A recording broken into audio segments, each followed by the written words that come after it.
गजाननं भूतगणाधिसेवितं कपित्थजम्बूफलचारभक्षणम् उमासुतं शोकविनाशकारकं नमामि विघ्नेश्वरपादपङ्कजम्।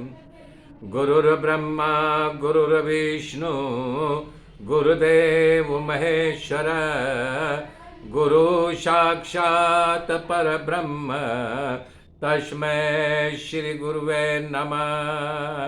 तस्मै श्री गुरुवे नमः। या कुन्देन्दु तुषारहार धवला या शुभ्रवस्त्रावृता या वीणा वरदण्डमण्डितकरा या श्वेतपद्मासना या ब्रह्माच्युतशङ्कर पवित्रैर्देवैः सदा वन्दिता। सा मां पातु सरस्वती भगवती निःशेषजाड्यापः। हरिः हरिः ओ हरिः हरिः ओ। नारायण नारायण नारायण ओम नारायण नारायण नारायण ओम। श्रीमन्नारायण श्रीमन्नारायण नारायण नारायण ओम। नारायण नारायण नारायण ओम नारायण नारायण नारायण ओम नारायण नारायण नारायण ओम। हरि ओम।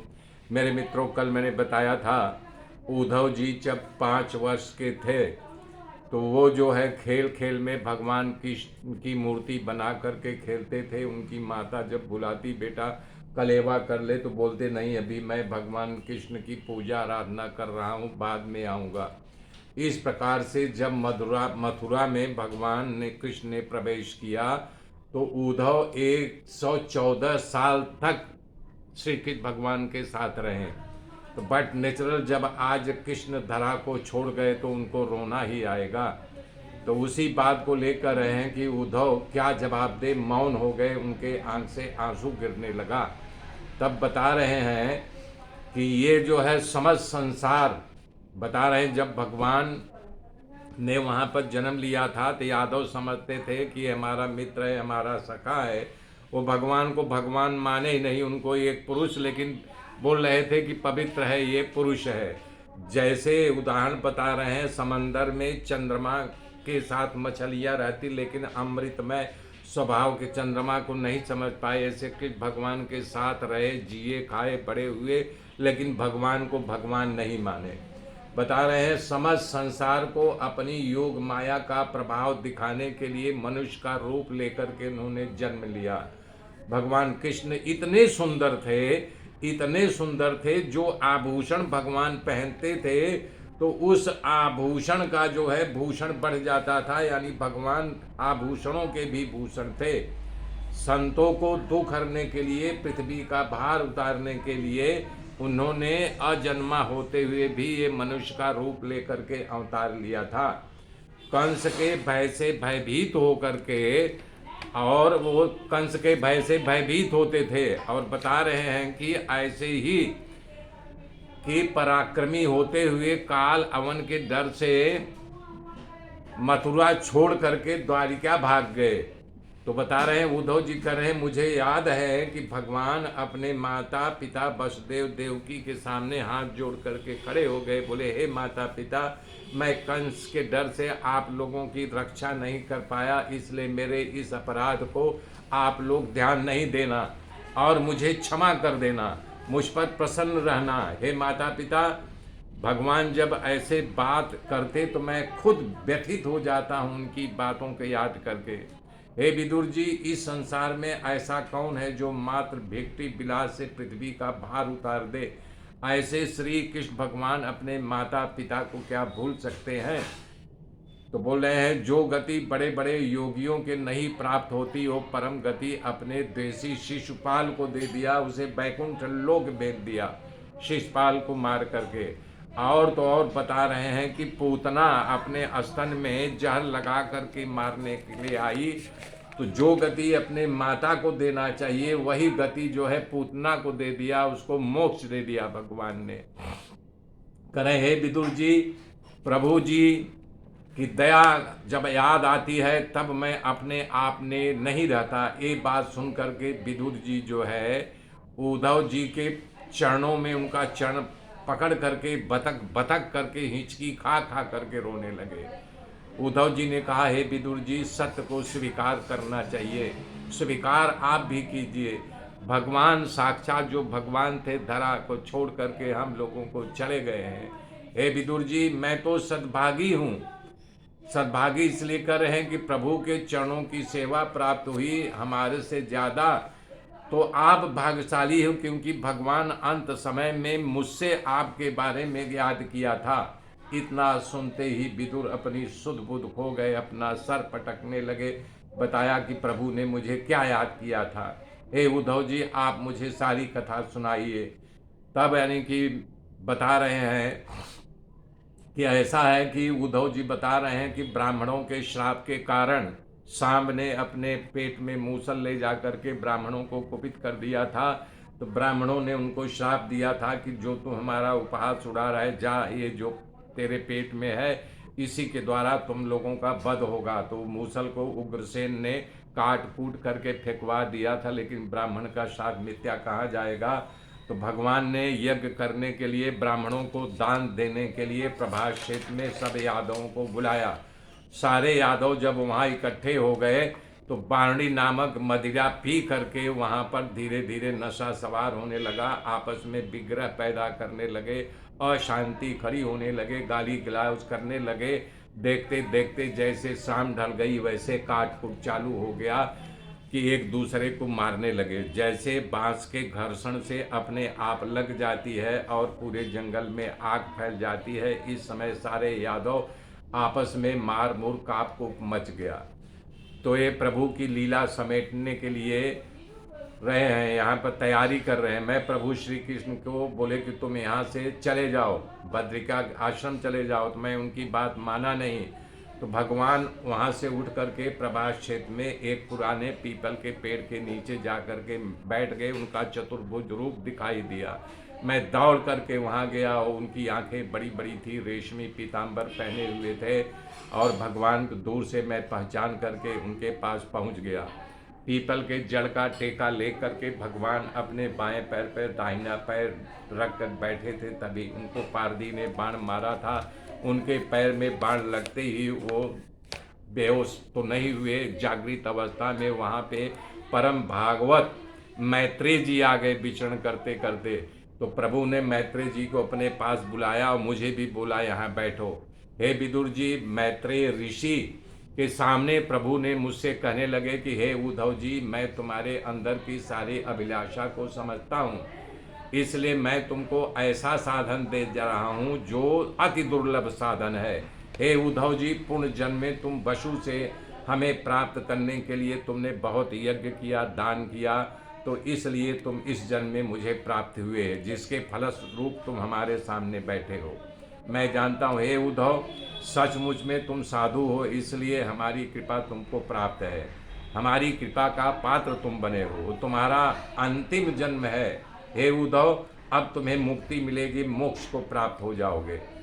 हे उद्धव, अब मेरी लीला पूर्ण हो गई है, मैं धरा से ये अपनी लीला को समेट रहा हूँ।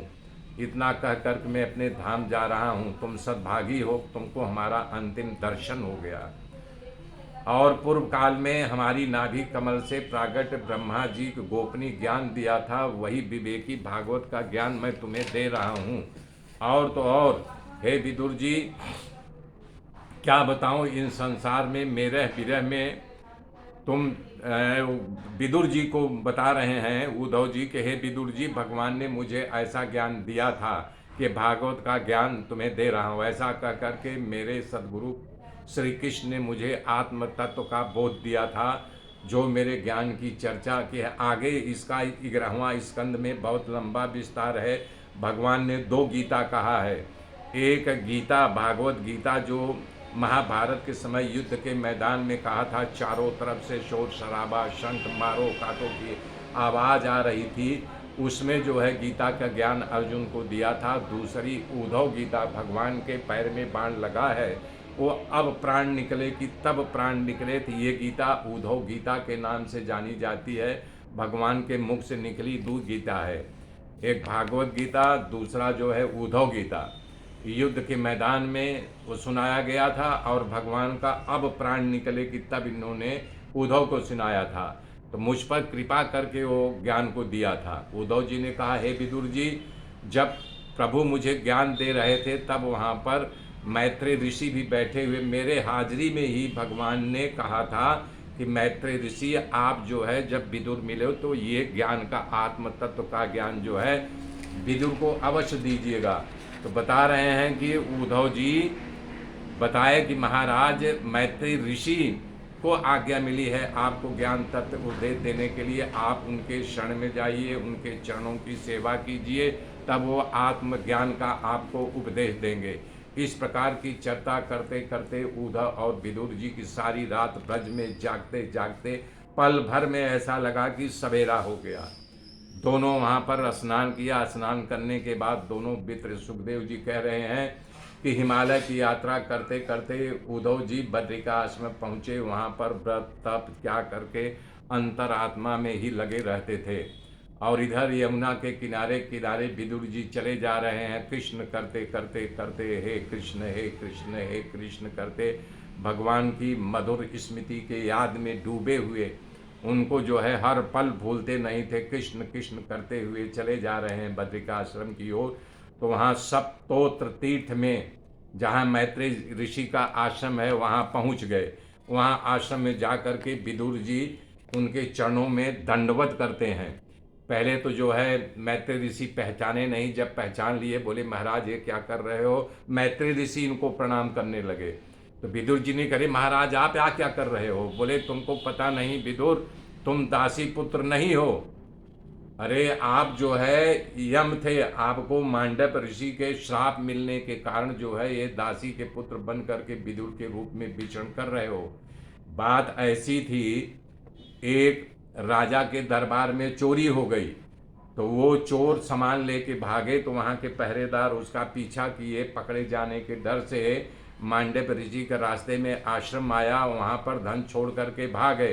राजा के आदमियों को तपास किया तो वो धन मांडव ऋषि के आश्रम में मिला।